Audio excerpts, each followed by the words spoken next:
मंदिर के प्रमाण तलाशने मुस्लिम बनकर मस्जिद में गए थे हिंदू अधिवक्ता। वर्ष 1991 में सितंबर का महीना था, ठीक से याद नहीं, पर 20 या 22 तारीख थी। रात आधी बीत चुकी थी और मेरे मुस्लिम मित्र 3 सेल वाली टॉर्च और जालीदार टोपी लिए दाल मंडी से चौक आने वाली सड़क पर खड़े मेरी प्रतीक्षा कर रहे थे। औरंगाबाद स्थित आवास में मैं निकल चुका था। चौक में उनसे मुलाकात हुई, उन्होंने जरूरी सलाह दी और मैं किसी डर की परवाह किए बगैर निकल पड़ा ज्ञानव्यापी की ओर। ये कहना है 1991 के मुकदमे के मुख्य पक्षकार हरिहर पांडे का।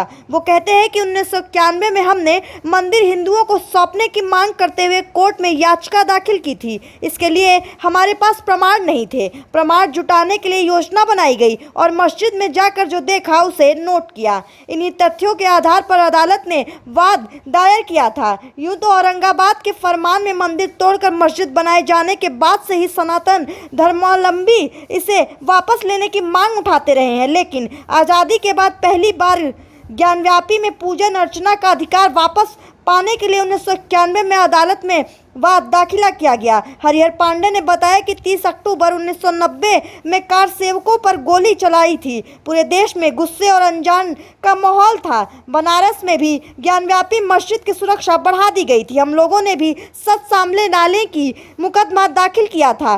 तब बार एसोसिएशन के अध्यक्ष रह चुके दान बहादुर सिंह हमारे वकील थे। उन्होंने कहा कि हम ठोक देंगे और हमारे पास कोई प्रमाण तो हो।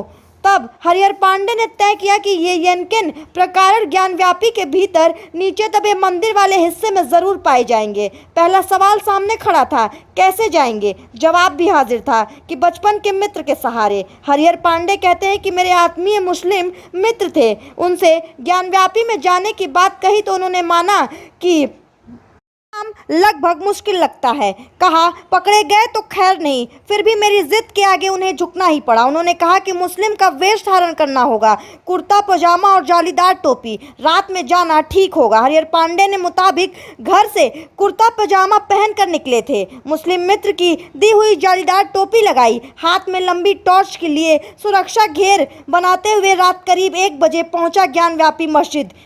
आपको बता दें कि आगे हरिहर पांडे ने बताया कि नीचे मंदिर की दीवारों पर ही ऊपर स्थित मस्जिद का निर्माण स्पष्ट दिख रहा था। मैं करीब 1.5 घंटे वहां रहा और सब कुछ नोट करता गया। दीवारों पर स्वास्तिक, घंटियों, पान के पत्ते, गणेश, ऐरावत, कलश, त्रिशूल, कमलदल, नक्काशीदार स्तंभ आदि सनातन धर्म के प्रतीक चिन्हों की भरमार थी। विशाल मंदिर की भव्यता उसके ध्वंसावशेष देखकर ही आभासित हो रही थी। उनका कहना है कि हाल ही में कोर्ट में पेश की गई कमीशन रिपोर्ट में जिन आकृतियों के मिलने का उल्लेख किया गया है वो सब सच है। मैंने भी वो सब देखा है। अदालत वास्तविक तथ्यों के आधार पर शीघ्र इस विवाद पर निस्तारण करेगी, ऐसा उनको विश्वास है।